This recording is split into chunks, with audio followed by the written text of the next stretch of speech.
Prepare yourselves, Chelsea fans, because what you're about to hear will either send shivers of unbelievable excitement down your spine or leave you in utter disbelief. Forget everything you thought you knew about transfer sagas, about rivalries, about players' loyalty. Because what's brewing in the background, hushed but undeniably persistent, is a plot twist so audacious, so earth-shattering, it redefines the very meaning of a shock transfer. We're talking about a move that could potentially rewrite the very fabric of Premier League history and crown a new, controversial king at Stamford Bridge in 2025. Get ready to have your minds absolutely blown, because the latest, absolutely red-hot intelligence suggests that Chelsea, yes, our Chelsea, is preparing a staggering £80 million bid to bring home Liverpool's undisputed global icon, the Egyptian king himself, Mohamed Salah.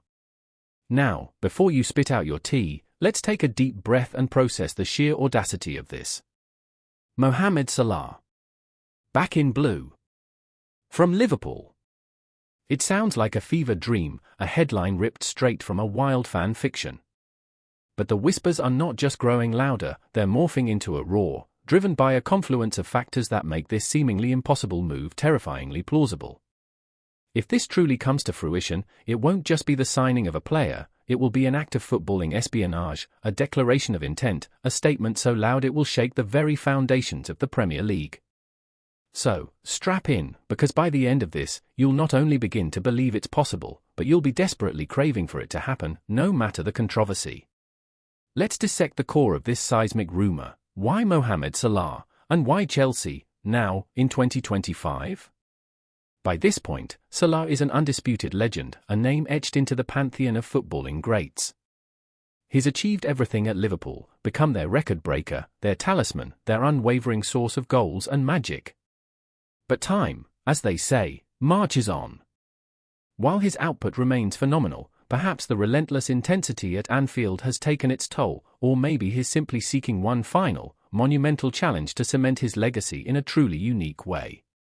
He's achieved hero status, but what if he yearns to achieve villain status, the ultimate act of defiance against expectation? For Chelsea, the attraction is clear, an instant, proven, elite-level goalscorer.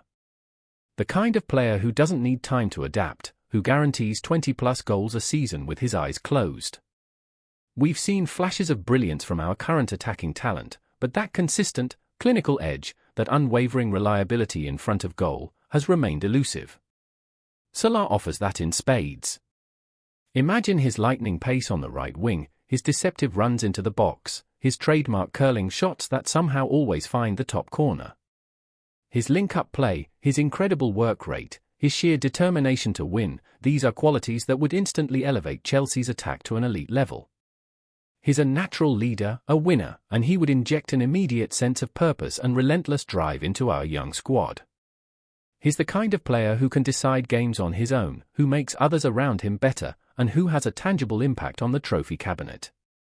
For £80 million in 2025, for a player of his caliber, experience, and guaranteed output, it's a strategic gamble, yes, but one with potentially colossal returns.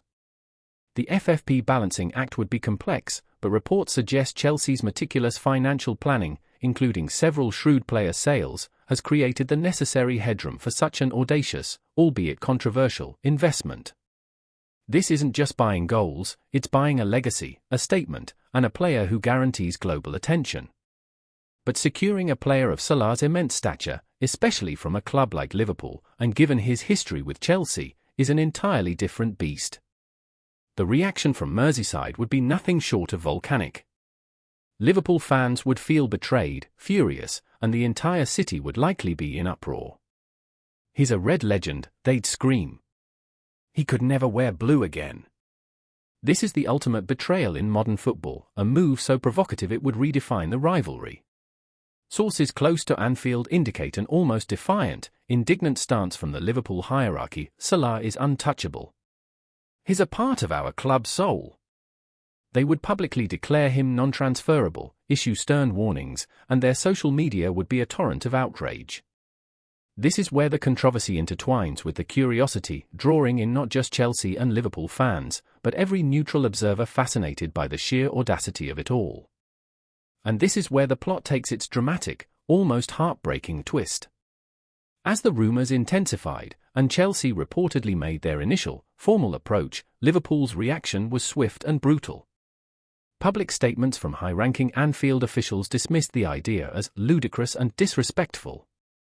Fan groups organised protests, banners appeared, and a palpable sense of anger swept through the red half of Merseyside.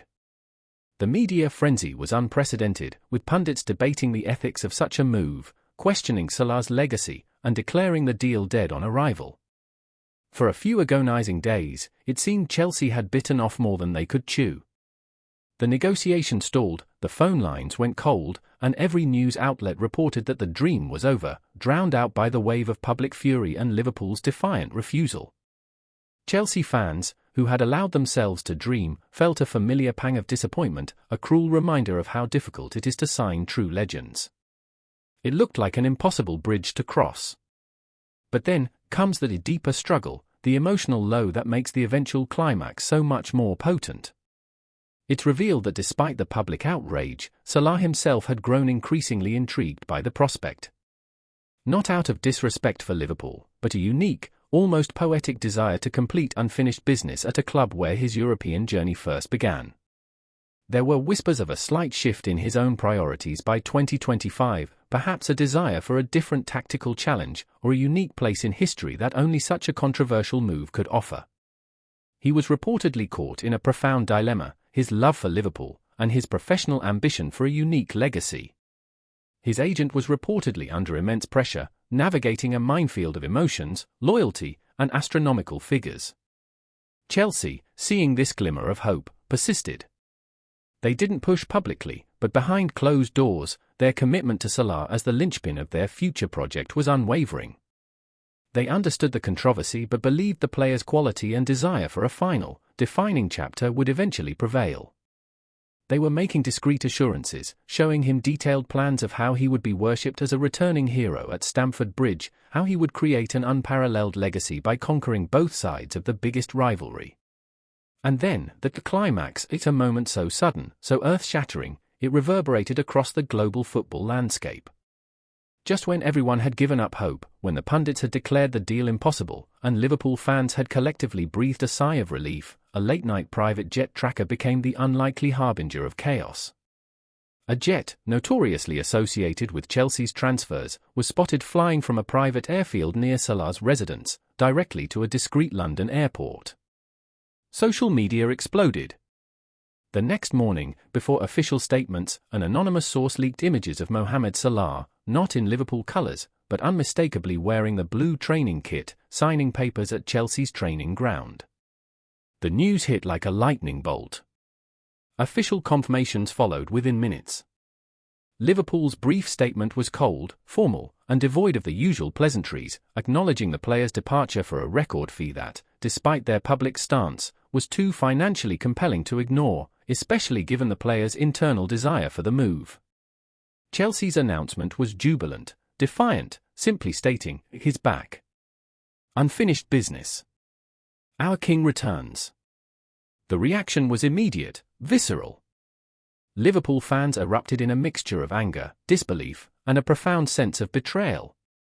Banners were burned, protests organised, and the rivalry reached unprecedented, fiery heights.